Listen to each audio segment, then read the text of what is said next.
That's the most difficult thing. For making a noise. I don't know which are my best glasses.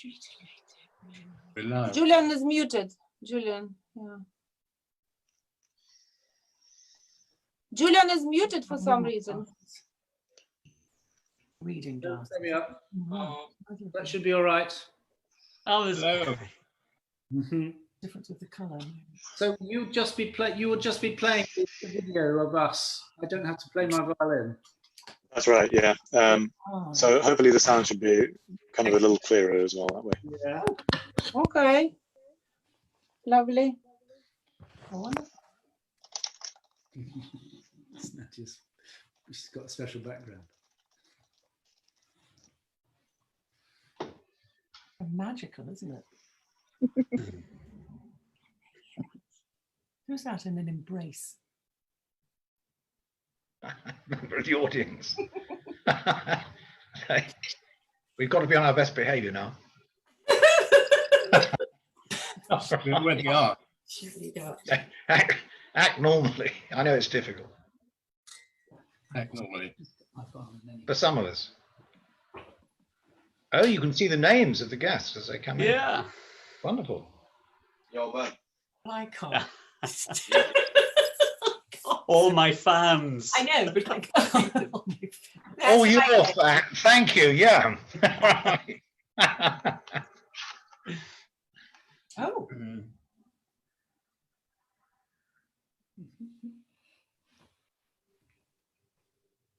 How long is the piece? Which piece? 2 minutes and 20 seconds or so. Yeah. Oh. do you know everyone, Lucy? No. I know some people. Lucy, have you gone to your script yet on screen? Yeah. No. So are they? See, I'm not here. Are they? You are here, Tina. I can hear you. Is the audience listening to the music and we're not?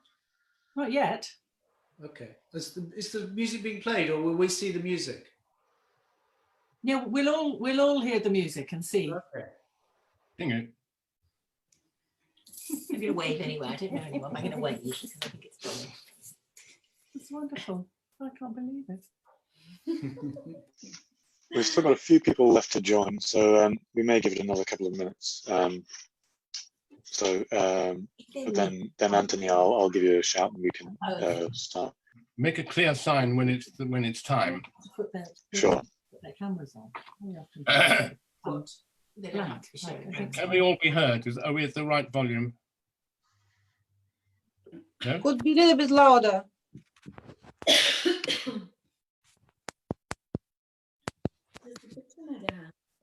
I don't know, some kind of. You have a searching expression, Julian. Okay.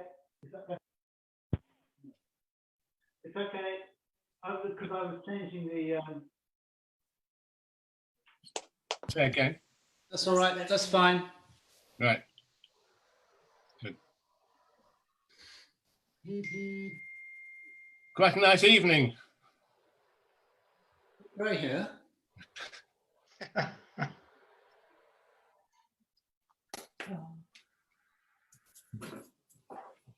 Hope they all come. Look, I've got my Russian brooch. Well, I thought someone had to be in black. What's Alan wearing?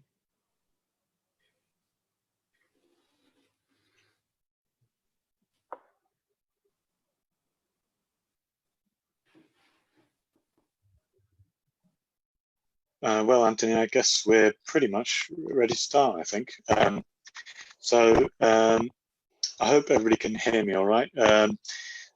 Thank you all very much for coming to this event.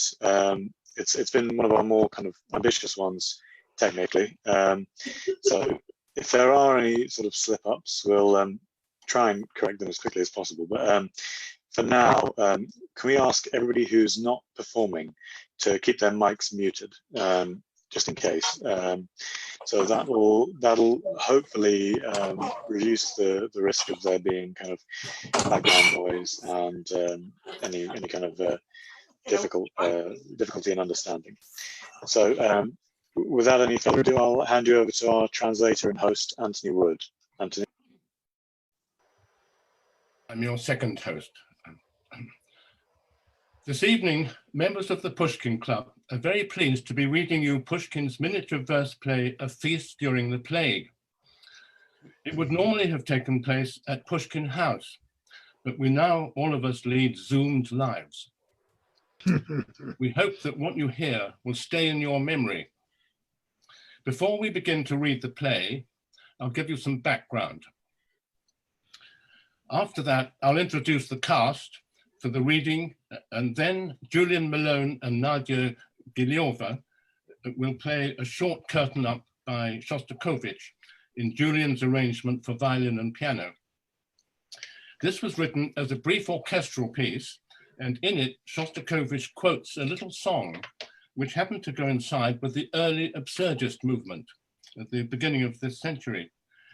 And the wild mood of this piece, perhaps absurdly, struck us as chiming with the extremist mood of Pushkin's play. When the reading of The Feast During the Plague has ended, Alla will read, Alla Galich will read the originals of the two poems that have been notional songs in the play. And you'll hear what so excited Marina Tsvetaeva about waltzing and the song. Finally, Alla will read a poem written several years earlier than the play, which I'll introduce, and you'll hear why it's been chosen to end our program and my translation of it. We'll start with some background. In the autumn of 1830, Pushkin was caught in quarantine during a cholera epidemic east of Moscow, 600 kilometers east of Moscow. In 3 months there, he wrote a number of his most famous poems. A selection of these was read on 9th of June last month as a Pushkin House Zoom event. Among them, 2 celebrated passages from the miniature verse drama A Feast During the Plague were read as independent poems, which they are in the original. This evening, we'll hear the whole of this extraordinary work, The Feast During the Plague, that contains these 2 famous bits. Pushkin had been attracted by contemporary English poetry from early adulthood, when he first read Byron. And Don Juan, or Don Juan, as we say nowadays, was the spur to his greatest work, the novel in verse Eugene Onegin. Byron and Scott were standard reading for the Russian public in his earliest years, and the Russian Romantic movement had been launched by his friend and mentor Vasily Zhukovsky's translation of Gray's Elegy in 1802. Pushkin got to read Shakespeare and other English poets in the original, and he actually wrote a version of Measure for Measure as a narrative poem titled Angelo, and he also adapted the beginning of the first chapter of Pilgrim's Progress as a lyric poem. At the beginning of the year of the Boldino Autumn 1830, an English army officer passing through Russia put him onto an anthology of English writing published in Paris the year before in the original English. It included the Scottish writer and critic John Wilson's lengthy blank verse historical drama, The City of the Plague, originally published in 1816, and the same volume contained more blank verse drama. Dramatic Scenes was the title, by the literary lawyer Barry Cornwall. That was the pseudonym. It was originally published in 1816. Neither of these writers has stood the test of time. Wordsworth found Wilson's work mawkish stuff, and Cornwall's Dramatic Scenes, designed as showpieces for famous actors, have been described as seldom transcending the forcible feeble in their attempts to exhibit vehement passion.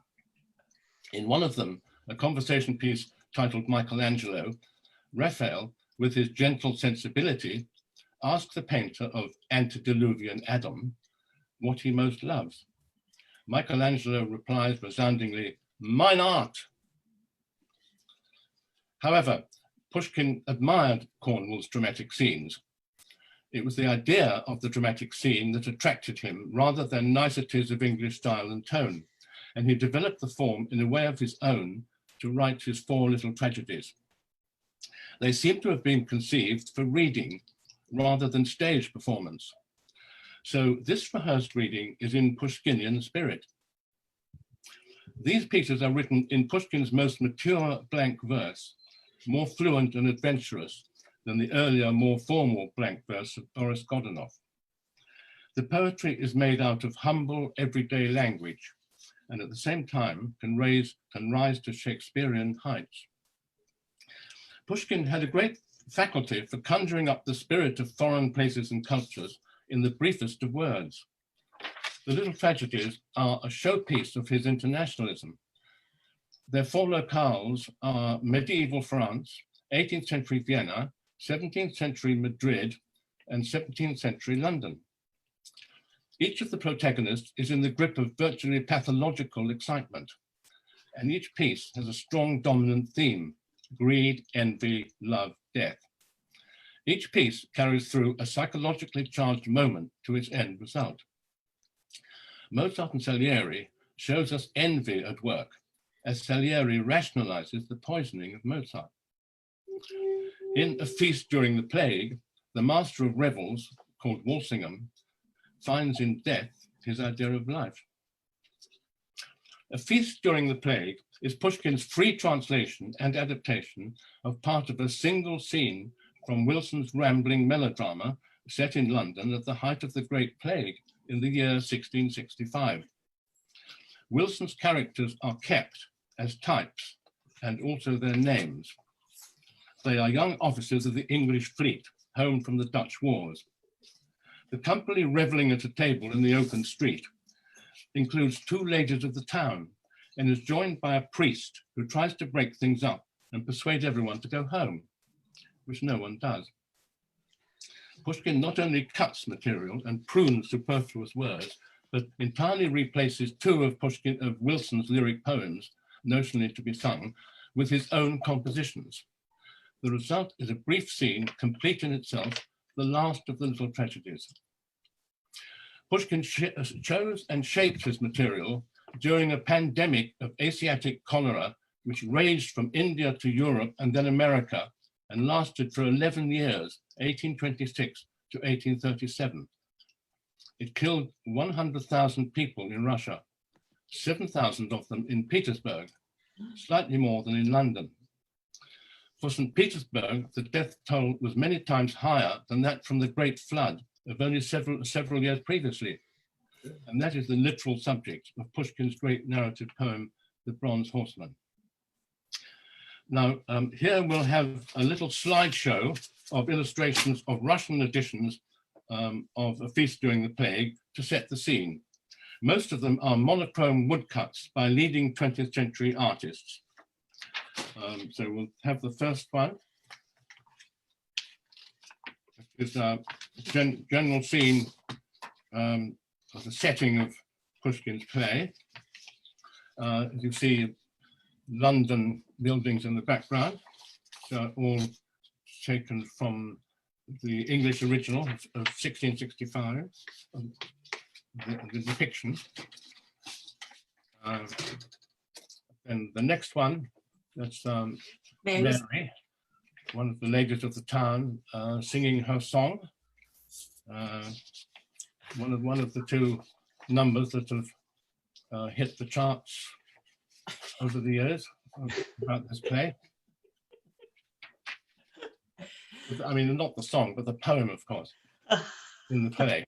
Now, this is a woodcut by Kravchenko, 1937, and it's fairly typical subject matter in illustrations of this play. One of the ladies of the town, bottom right, has just fainted at the sight. Hope she'll be the only one. A contrasting depiction of the passing of the dead cart, which we can just see much more discreetly than in the previous illustration, just bottom to the right of the lamp. with the swooning Louisa, bottom right. And then here we have Favorsky, and woodcut, the master of the revels, singing his song. You notice the background seems to be less English and more Russian in some way than the previous illustrations. Now this is an earlier illustration dating from 1888. I don't know who the artist is. It's the priest, the entry of the priest. He enters and confronts the master of the revels, who begins to be a bit chastened. Back to England. And I've no idea, Goncharov is the woodcut. I don't know quite when he did that, but it is the mood of the master of the revels at the end of the play. So that's set. So, so there we are in time of plague, basically the same experience everywhere for anyone in the middle of it. Pushkin felt that in the province of Nizhny Novgorod, where he was in the middle of it. When he wrote Feast, there were conflicting pleasures in his mind, pressures. He was longing to be with his fiancée Natalia in Moscow. His letters repeatedly complain about the implacable quarantining. To Natalia, he writes in terms now all too familiar to us, Boldino has the air of a rock-bound island, no neighbors, no books. And the next day, having got into a carriage bound for Moscow and then been turned back, I have just been told that 5 quarantines have been set up between here and Moscow, and that I'd have to spend 14 days in each. Do a little counting, and then imagine what a bitch of a humor I must be in. Then there was a hostile prospective mother-in-law to deal with, the burden of practical matters on inheriting part of his father's estate, doubts about the very idea of marriage and resulting loss of personal freedom. Pushkin was well aware of the deadly nature of the disease, but his references to it seem to be without fear on his own account. The 2 lyric poems that are notionally sung in Feast by the prostitute Mary and by Walsingham express contrasting responses to the plague and form the center of the piece. Pushkin wholly replaces Wilson's compositions here with his own, while keeping the identity, as I've said, of Wilkin's speakers. In Wilson, Mary's poem is a long general lament on a village wiped out by the plague. I've actually checked the village on the map and it very much exists.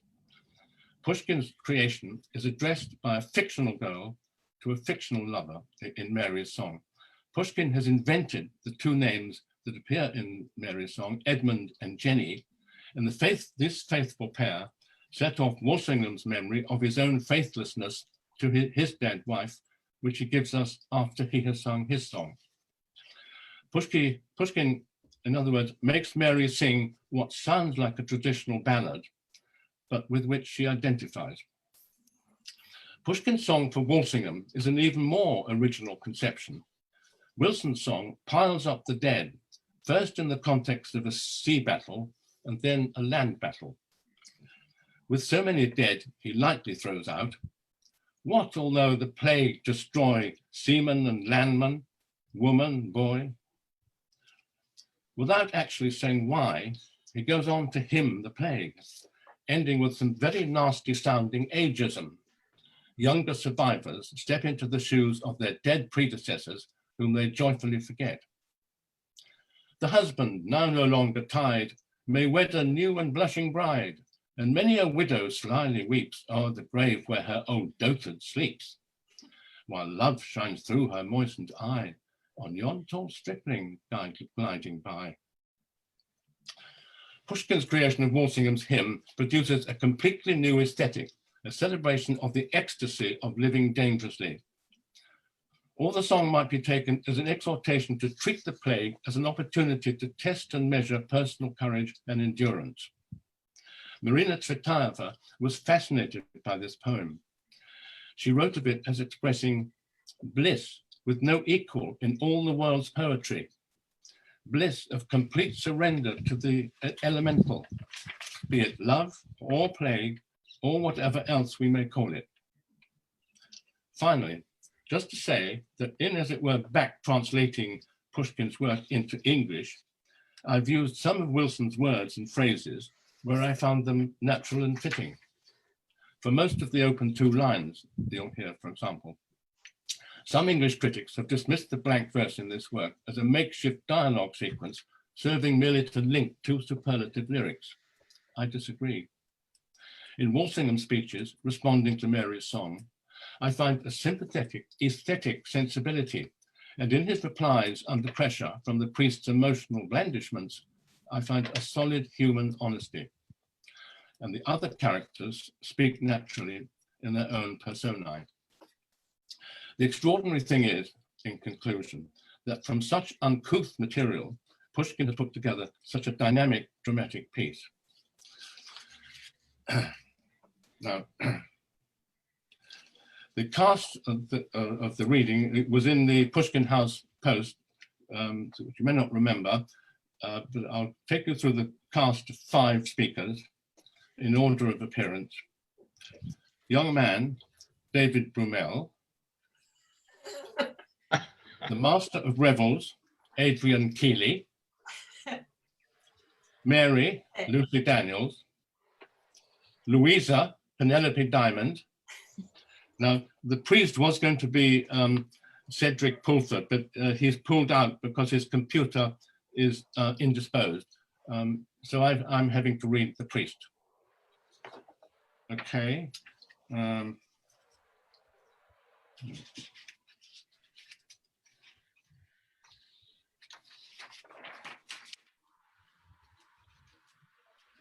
Now, before the play begins, we'll have a curtain raiser. It's a piece by Shostakovich, originally for orchestra. It's arranged for piano and violin by Julian Meloni, and it'll be played by Julian and Nadia Genova. So they'll now play you this little piece.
Bravo.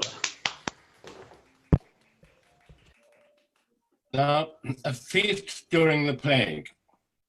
Alexander Pushkin's free translation of part of Act 1, Scene 4 from John Wilson's tragedy, The City of the Plague, 1816. Street, a laid table. men and women carousing.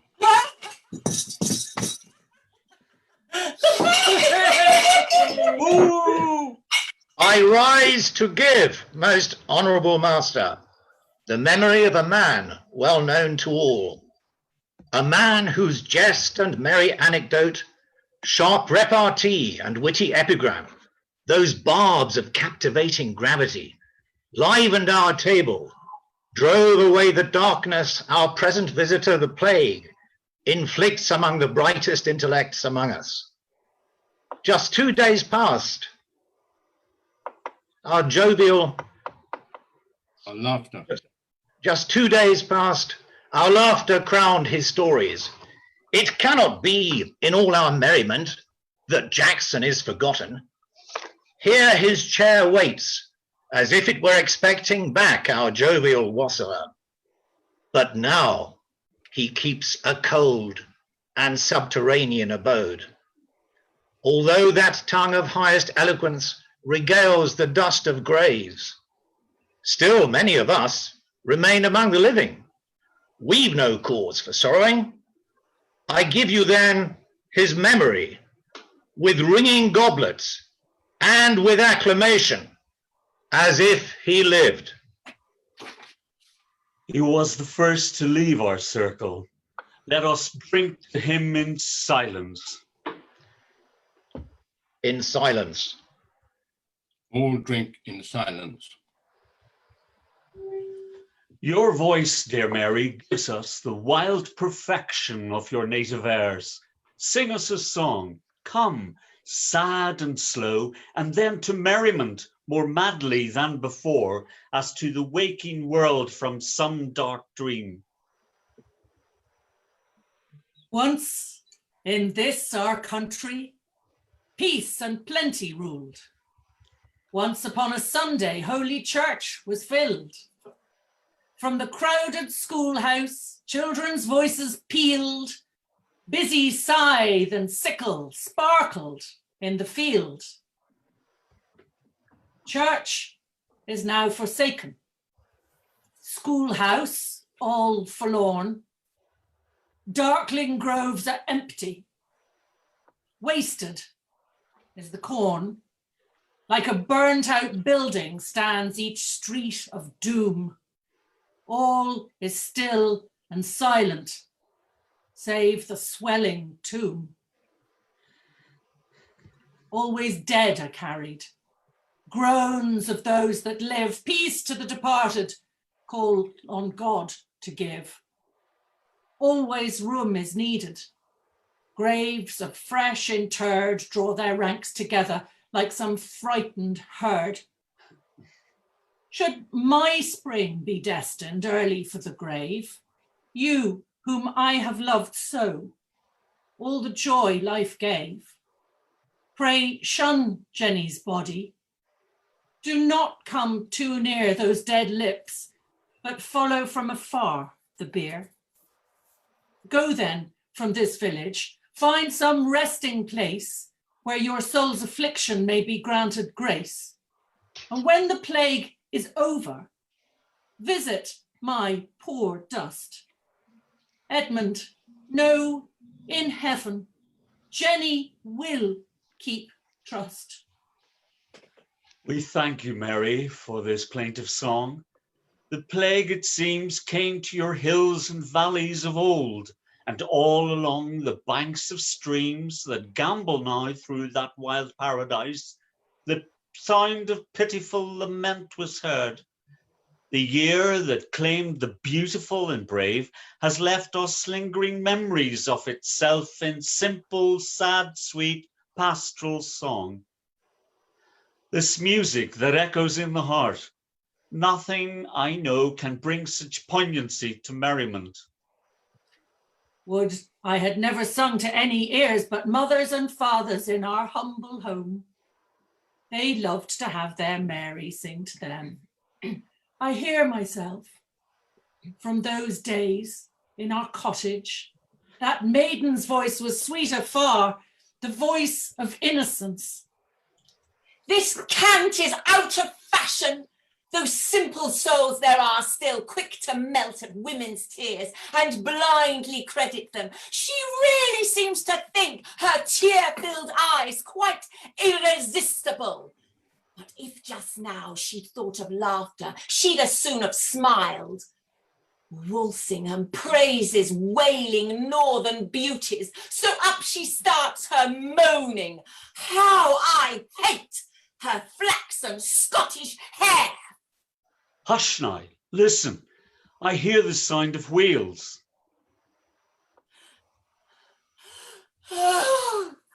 Cart laden with dead passes by, driven by a black man.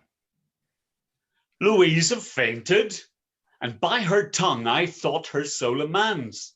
It seems the harsh are weaker than the mild, and abject fear inhabits passionate hearts. Mary, a cup of water on her face.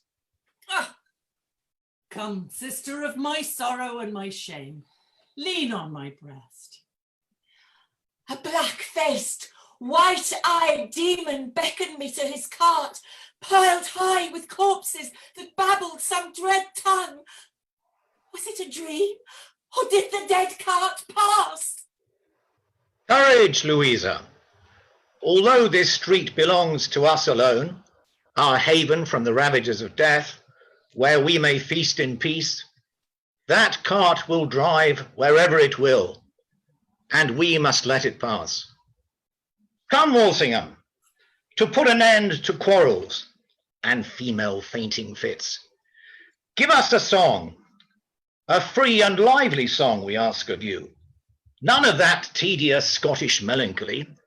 Let's have a roaring bacchanalian song, straight from the foam of flowing cups. I know none. I'll sing a song to celebrate the plague, though. I wrote it when we parted yesterday. I felt a strange and burning thirst for rhyme I've never known before. Listen, I'm hoarse, but I've a voice to hold up for a song. A song to celebrate the plague. Let's have it! A song to celebrate the plague! Bravo, bravo. When great winter he throws at his bitterest foes, shaggy legions of frost, ice and snow, we meet them with feasting's glad glow. The Black Queen with her hosts, a rich harvest she boasts. Her dread spade taps our door night and day. What can we do now but pray? Let us shut out the plague like the winter's rampage. We'll carouse and our goblets we'll drain to the plague's universal reign. There's a savage delight in the thick of the fight, the chasm, the ocean's dark rage, the whirlwind, the smell of the plague. In what threatens with death, our mortal breath, should we make its discovery? There is joy, immortality. To the plague then all praise, she'll not darken our days. Let us drink while the cup overflows of the breath of the Maid of the Rose. Enter an old priest. Oh, godless feasting, godless libertines, so to abuse the silence spread by death in banqueting and song. Amid white faces and lamentations of bereaved, I pray, while your excesses shake the graveyard's peace, the very earth above the unsheeted dead. Were not old men's and women's prayers to hallow the wide and common grave, I could have thought a horde of devils dragged an atheist soul to darkest depths with shouts of mocking laughter. How masterfully he speaks to us of hell.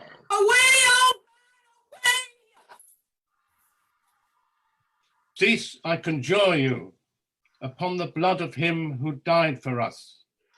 Cease these abominations, if you would meet in heaven the loved ones you have lately lost. Go to your homes. Our homes are dismal places, and youth loves gaiety. Matilda's blessed spirit calls on you. O Walsingham, who kissed 3 weeks ago his mother's body and wailing threw himself upon her grave, you cannot think she ceased to weep in heaven to see her son's unholy revelry, to hear his voice upraised in frenzied song amid the sighs and prayers of the devout. Come, follow me. Why seek to stop our feast? I will not, cannot go with you. I am held here by hopelessness, dread memories of the past, by knowledge of my depths of lawlessness, and terror of the void that is my home, the novelty of unconfined delights, the grateful poison of this brimful bowl, the kisses, God forgive me, of this lost but lovely creature. No, my mother's soul will never take me from this spot. Too late, I hear your voice that calls to me to save me. For this I thank you. Go in peace, old man, but cursed be any of us who follow you. Bravo, bravo! A true and worthy master. Father, a sermon for you there. Be off, be off, Be off! Matilda's blessed spirit calls on you. Swear to me now, your pale and withered hand lifted to heaven, to leave that name in peace, to forever in the grave. Would I could hide this spectacle from her immortal eyes. She thought me pure and proud and free. She found paradise in my arms. What am I now? O holy child of light, I see you high, where my far fallen soul can never rise. He's mad. He's babbling of a buried wife. Away, away. Father, for God's sake, leave me. Almighty God, have mercy on your soul. Farewell, my son. He leaves. The feast continues.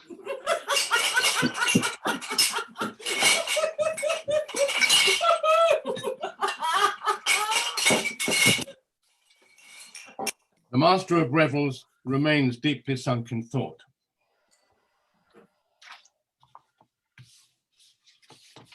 Curtain.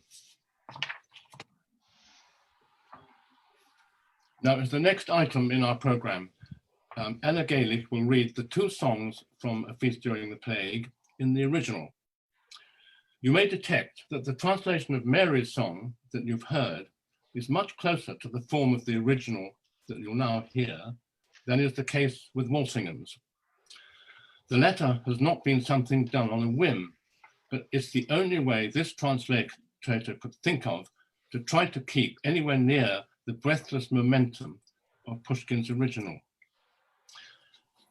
You'll presently hear what made Marina Tsvetaeva so wildly admire this wild poem. But first, here's what Mary sings. Пир во время чумы. Песня Мэри. Было время. Процветала в мире наша сторона. В воскресенье бывало, Церковь Божия полна. Наших деток в шумной школе раздавались голоса.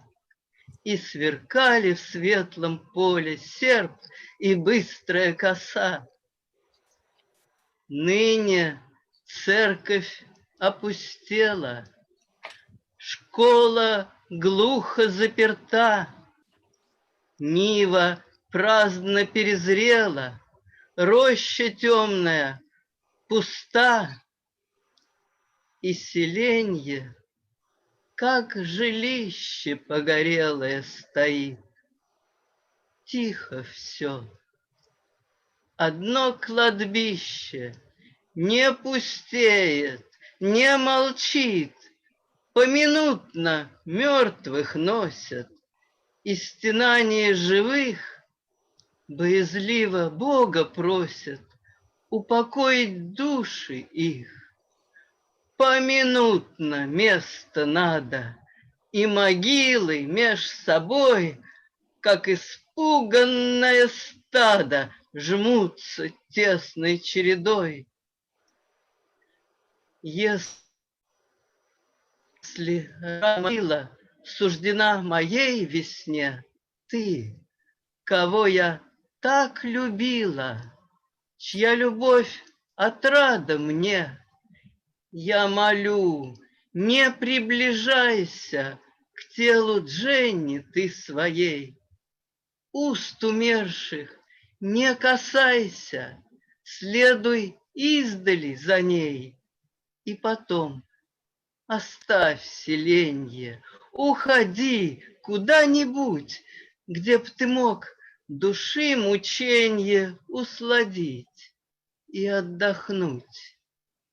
И когда зараза минет, посети мой бедный прах, а Эдмонда не покинет Женни даже в небесах.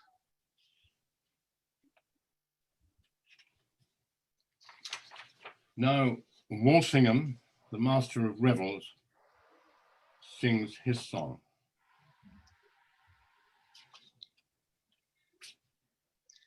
Председатель поет.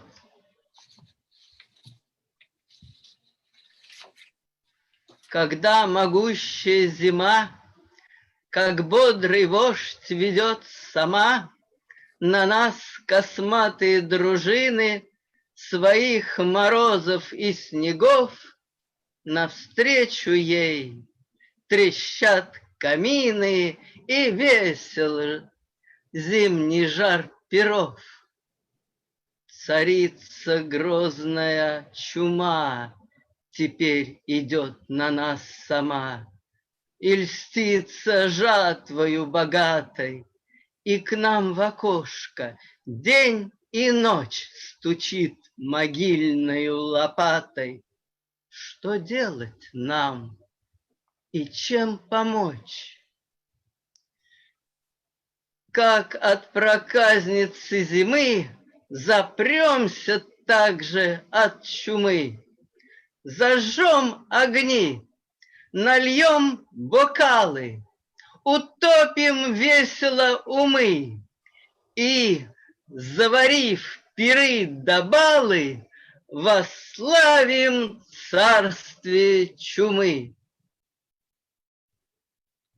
Есть упоение в бою и бездны мрачной на краю, и в разъяренном океане средь грозных волн и бурной тьмы, и в аравийском урагане, и в дуновении чумы.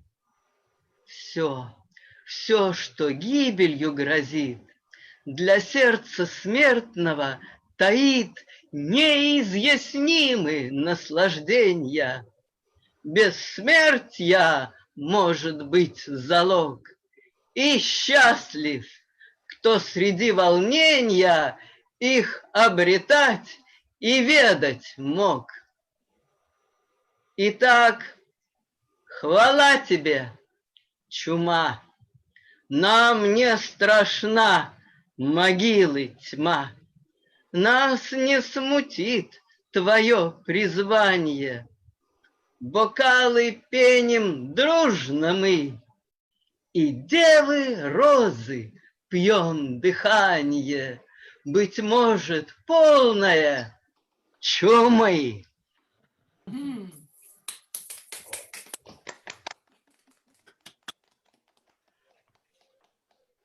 Thank you, Ella. Wonderful. To end our program on an unequivocally upbeat note, we've chosen the celebratory poem Pushkin wrote 5 years before writing The Feast During the Plague. He wrote this poem also in forced isolation in the countryside, this time during his exile in the village of Mikhailovskaya, one of the darkest periods of his life. Despite his loneliness and gloomy surroundings, he wrote the incredibly uplifting Bacchic song. Ella will first comment on the meaning of this poem, then I'll read my translation, and after that, to end our program, Alla will read the original. So Alla has her comment on this poem, Bacchic Song. Thank you, Anthony. Just a few words. The idea of the opposition of light and darkness is extremely important in Pushkin's universe. And very often, these two concepts symbolize good and evil. That's why in the poem we are about to read, the victory of light over darkness is not only the triumph of knowledge over ignorance, but it is also a triumph of inspiration, justice, kindness, and the free human spirit over the forces of reaction and repression, i.e., forces of darkness. As Pushkin said, let darkness disperse. One is almost too moved to read the poem out. Bacchic Song. Why has good cheer become muted? Let the ditties of Bacchus resound. To the maidens we've loved in their beauty, to the women so gracefully gowned. Fill your cups to the brim, rings off, let them shine. Then into rich wine, let them drop with a cling. Now let us raise glasses at one with the muses and reason. O sun, O sacred sun, burn on. Just as this lamp grows dimmer with the brightening of the dawn, false wisdom will wane to a glimmer in the immortal sun of the mind. To the sun which leaves darkness behind.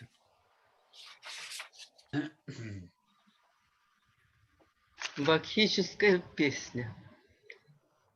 Что смолкнул веселье глаз, раздайтесь вакхальные припевы, да здравствуют нежные девы и юные жены, любившие нас.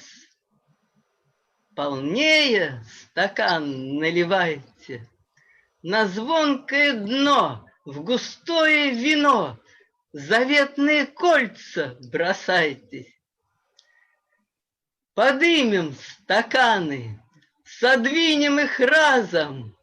Да здравствуют музы, да здравствует разум. Ты, солнце святое, гори, как эта лампада бледнеет пред ясным восходом зари, так ложная мудрость мерцает и тлеет пред солнцем бессмертным ума. Да здравствует солнце, да скроется тьма.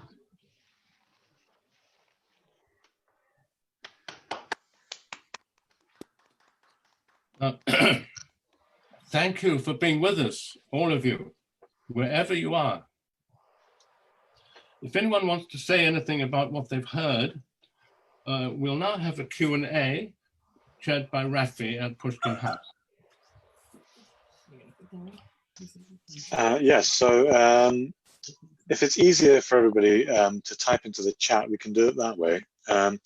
Or otherwise, if you'd like to ask a question vocally, there's a way to raise your hand. I think it's at the bottom somewhere under, let me see where it is. Participants. Click on the participants, right. Yeah.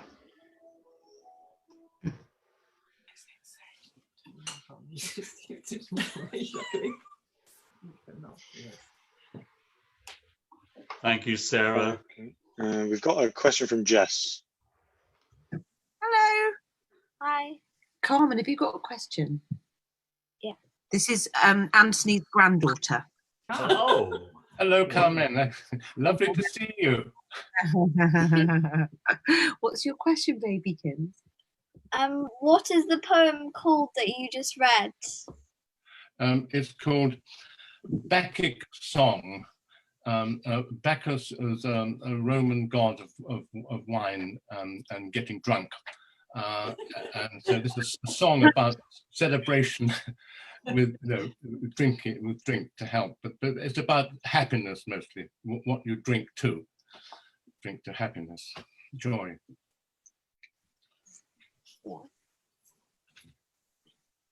Thanks for the question. Okay.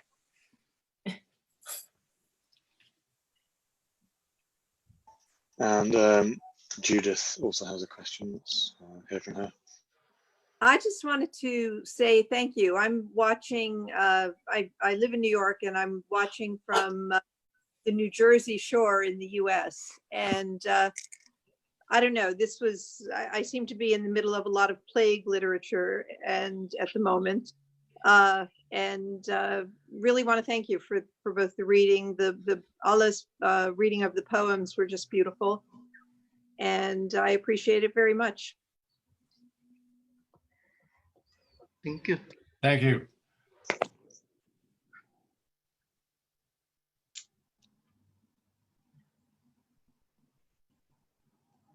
Rafi, I don't know if it's possible, but is it possible to show, sorry, it's me, Lucy, talking. Is it possible to show Nadia Giliova and Julian Meloni? Because we heard their music and I'm not sure whether anybody was able to see them.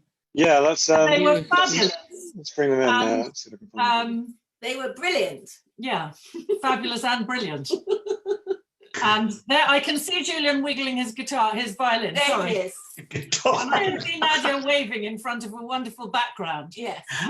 And huge thanks to them. Yes. Yeah. We can listen it once more. It would be wonderful to listen to it once more. We'd all be very happy. We would, yes.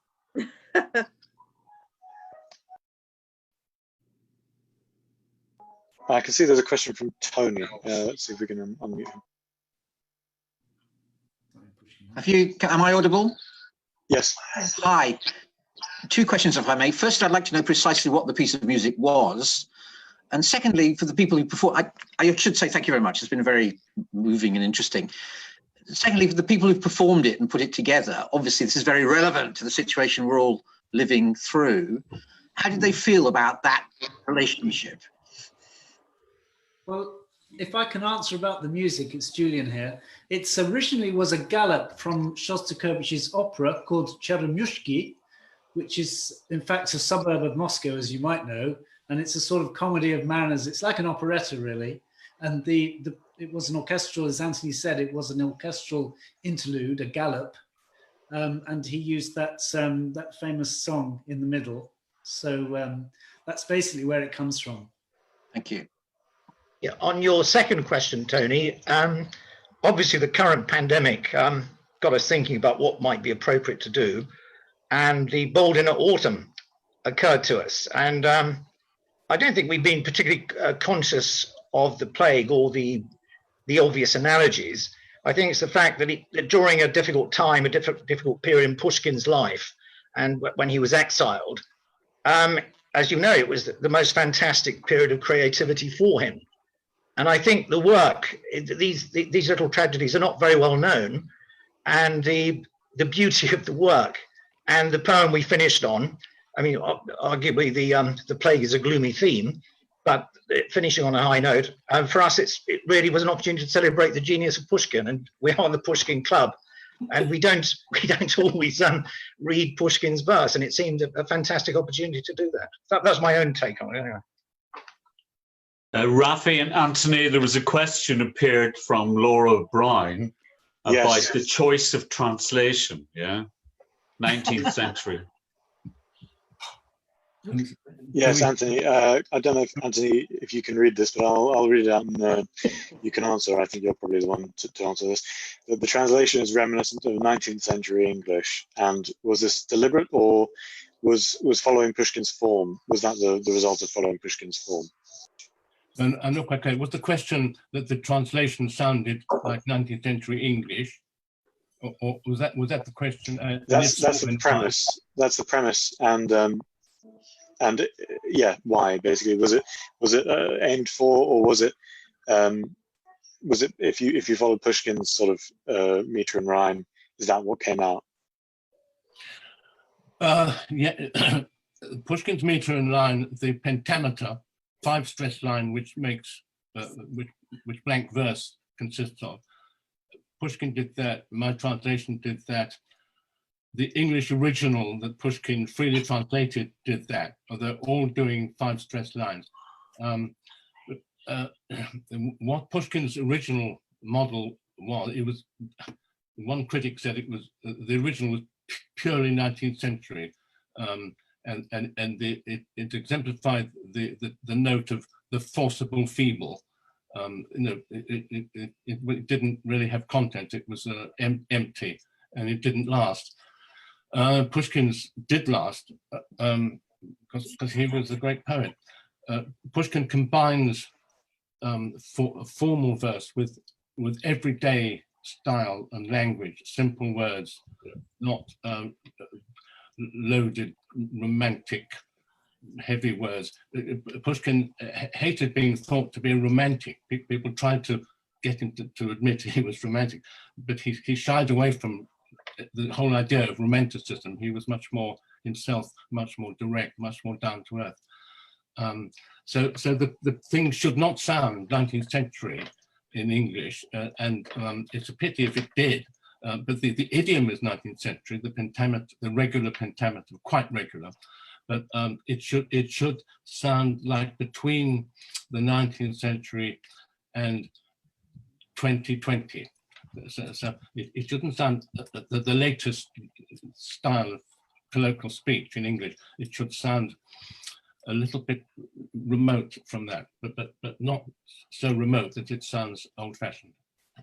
So it's a balancing trick which Pushkin brought off, and which hardly any of his translators in English have matched. So it's really,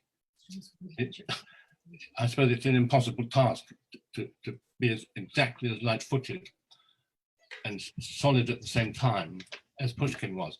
But that's what the aim is, anyway, of the translation. I think there was a question of why did we choose that translation, and the reason is because Anthony Wood organised the evening, so it would have been very weird not to use his translation. Well, this is the language of diplomacy. Or realpolitik. The two things came together. The idea and the actually, what the spur of the thing was that this translation has been out of print for years and years. So some people might think it's a little unfair. So the idea of bringing it back might have some support in some quarters. We've had another question from Jan de Walden, who thanks us very much and is listening in Amsterdam. Can you recommend a good biography of Pushkin, Anthony? Yes, there's one. Wait a minute. Vinnan is very good biography. T.J. Binion, yeah. It was under my foot. I couldn't see the title just now. It's the definitive biography of Pushkin, about 15 years old. There's been no more reliable, more comprehensive, detailed English biography. There's a good short one by I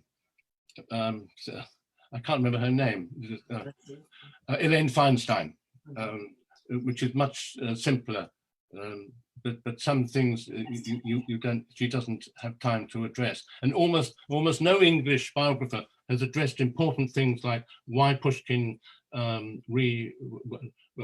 why Russia would not publish Pushkin's original version of Boris Godunov. But they wouldn't, because it's not just about Boris Godunov, it's about the pretender, and who had a lot of support in Russia, and some Russians wanted him to be Tsar, but that's because this is dangerous politically. To the Tsar at the time, Nicholas I, so that he cut out a lot of the scenes, so that Pushkin's conception it was just collapsed. It was thought to be a failure, Boris Godunov, by reviewers at the time, because half the play wasn't there. And only in the present century has the complete text been published in Russia. I've forgotten why I'm telling you this, but there's also a very good short biography by Robert Chandler, concise. Yes. It really is fantastic. Yeah, if you're going to a northern town by train, if you can find a train, it's a good book to read. You can read it all in the train journey.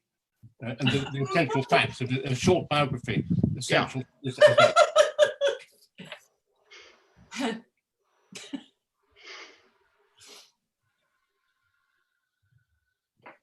Voila.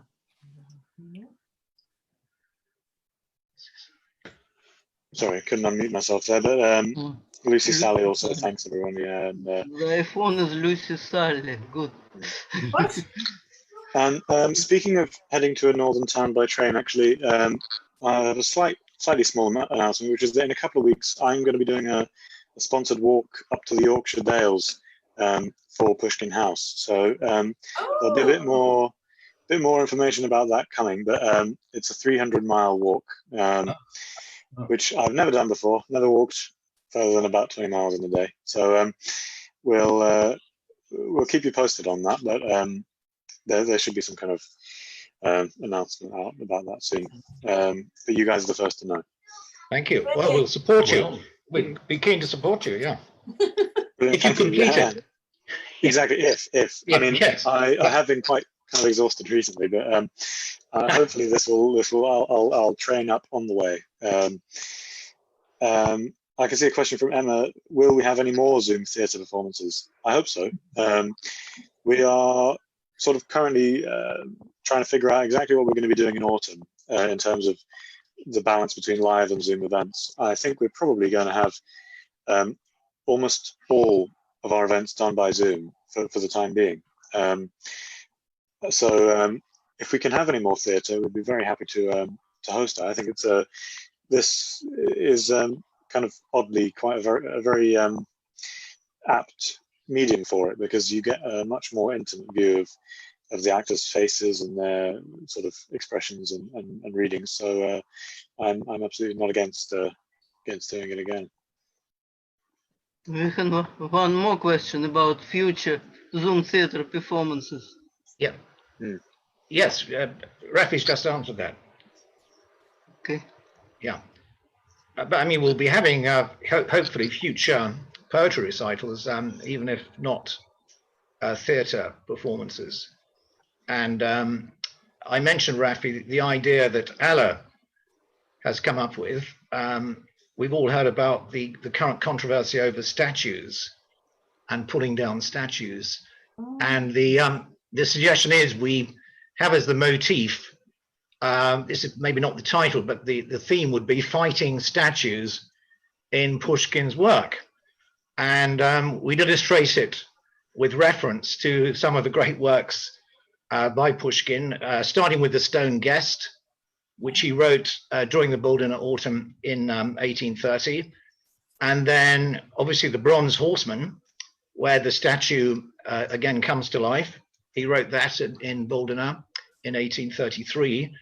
And then, although the third work doesn't concern a statue, it concerns a sculpture, the wonderful Tale of the Golden Cockerel, where Tsar Dadon is pecked by the sculpture of the cockerel at the end of the piece.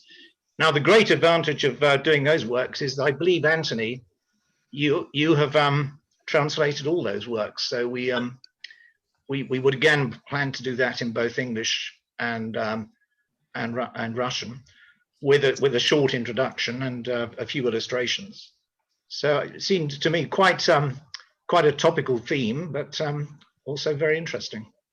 Absolutely, yeah. I think it's been really nice to have some Pushkin-focused events during this time as well. I mean, we have some, each year, but it always feels like we do kind of have less and less these days. But we're representing our namesake, And Absolutely. somebody's put in the comments that Zoom works very well for those not based in London, and that is a very, very nice side effect that we've had from this period, which is that we've managed to draw in people, some of whom have already commented today that they're viewing from outside of London and outside of England even.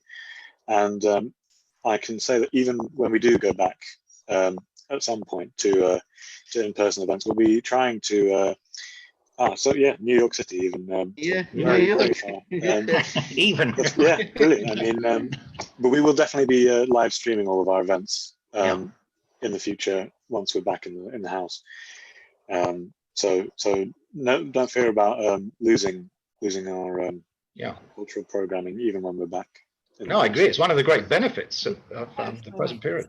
Rafi, I'd Yes. just like to say that I've really enjoyed doing this, but I do long for the day when we do something live. I'd like to fly the flag for live performance. Yeah. I mean, we're all waiting with Ontario. back into that.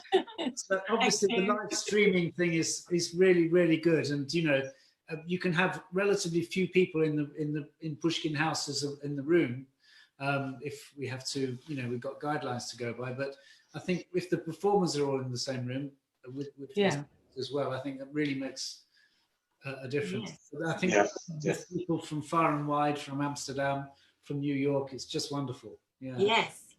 Yeah, I absolutely agree, and I was hoping that at some point we could do a reading where the performers are in Pushkin House and we can see Pushkin House in the background, our lovely main function room in there, but also be able to sort of broadcast it out. So hopefully in September, October time, we'll have the capacity to do that.